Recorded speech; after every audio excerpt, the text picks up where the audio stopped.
भाजपा नेता और बैरकपुर के पूर्व सांसद अर्जुन सिंह ने कुछ बिहार में नेता प्रतिपक्ष शुभेंदु अधिकारी के काफिले पर हुए हमले को लेकर एक चौंकाने वाला बयान दिया। उन्होंने सीधे तौर पर मुख्यमंत्री ममता बनर्जी और तृणमूल नेता व राज्य मंत्री उदयन गुहा पर अधिकारी की हत्या की साजिश रचने का आरोप लगाया। अर्जुन सिंह ने इस घटना की कड़ी निंदा करते हुए कहा कि जे भाषाय बुझे सेई भाषा ताके जवाब देवा उचित। सारा बांग्लाय बीजेपी कर्मी जेखानेই আছে উদয়ন গুহর মতন লোককে তার সঠিক জবাব দেওয়া উচিত। আর থাকবে আসামে বর্ডারে আর শুভেন্দু অধিকারীকে খুন করাবে আর বাহাল তবিয়তে থাকবে, এটা ঠিক না। এটা মানতে পারছি না আমরা। জেড প্লাস ক্যাটাগরি কালকে তো আমি বলছি জেড প্লাসের নামটাই উঠে যাওয়া উচিত। আরে এটা কোনো সিকিউরিটি সিস্টেম হলো? কালকে বুলেট প্রুফ গাড়ি না থাকলে খুন হয়ে যেত। নিশীথ পরমাণিককে আমি ধন্যবাদ জানাবো, একটা গাড়ি দিয়েছিল ওনাকে, সে তো সরকার দেয়নি, ওর তো পার্সোনাল গাড়ি আছে নিশীথ পরমাণিক। কালকে যে বিরোধী দলনেতা শুভেন্দু অধিকারী যে আক্রমণ, কি বলবেন এই আক্রমণ?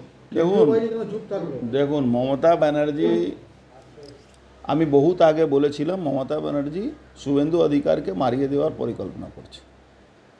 ও জানে 2-3 দিন হাল্লাগুল্লা হবে, তারপরে পুরো বিজেপি ঘরে ঢুকে যাবে। ও পরিকল্পনা আছে, এটা আমি আগেও বলেছিলাম। তারপরে আপনি মনে আছে ওই সেন্ট্রাল আইবি তরফ থেকে রাজ্য সরকারকে বলা হয়েছিল, ওর সিকিউরিটিও বাড়ানো হয়েছে। কিন্তু কালকে সিকিউরিটিদের ভূমিকা দেখে আমি তো বলছি সিকিউরিটিদের ভরসা থেকে তো শুভেন্দু অধিকারী মার্ডার হয়ে যেত। একটা ডান্ডা চালায়নি সিকিউরিটি, সেন্ট্রাল ফোর্সের সিকিউরিটি। কেন ডান্ডা চালাবে না? কেন ব্ল্যাঙ্ক ফায়ার করবে না? কেন, কি কারণে? তাহলে এদেরকে টুটু জগন্নাথ বানিয়ে রাখার জন্য এখানে পাঠিয়েছে। আমি একটা ভরসা আছি কি আমার সিকিউরিটি আছে। আজকে পুরো বিজেপিটাকে কাঁধায় তুলে নিয়ে উনি ঘুরছেন। সারা বাংলার আওয়াজ উনি, শুভেন্দু অধিকারী। সারা বাংলার মানুষ উনার উপরে ভরসা করছে কি উনি আমাদের বাঁচাবেন। আর উনার অত সিকিউরিটি, আর সিকিউরিটি ভূমিকা কালকে একটা ডান্ডা চালায়নি, একটা ব্ল্যাঙ্ক ফায়ার করেনি। তাহলে কিসের জন্য সিকিউরিটি আছে? আমাকে কেউ খুন করবে, ওখানে তো উনার মার্ডার হচ্ছিল। উনি কপাল, উনার বাবা মা আশীর্বাদে কালকে উনি বেঁচেছে। উনি সিকিউরিটির জন্য বাঁচেননি, উনার বাবা মা আশীর্বাদে উনি বেঁচেছেন। Mamata Banerjee full proof plan ছিল, Mamata Banerjee full proof plan ছিল।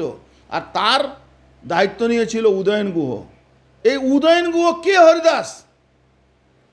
এই উদয়ন গুহকে আমি বলছি পার্টিকে আমাকে দায়িত্ব দিক, কুচবিহারে কীভাবে উদয়ন গুহকে ঘরে ঢুকাতে হয় না কোথায় পাঠাতে হয় আমি দেখিয়ে দেব। এই উদয়ন গুহ নিজেকে কী ভাবছে? ভারতবর্ষে আইনের ঊর্ধ্বে, ভারতবর্ষের সংবিধান ওর পকেটে আছে।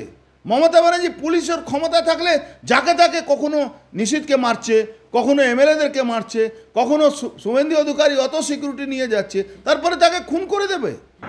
Bureau report, PBTV news.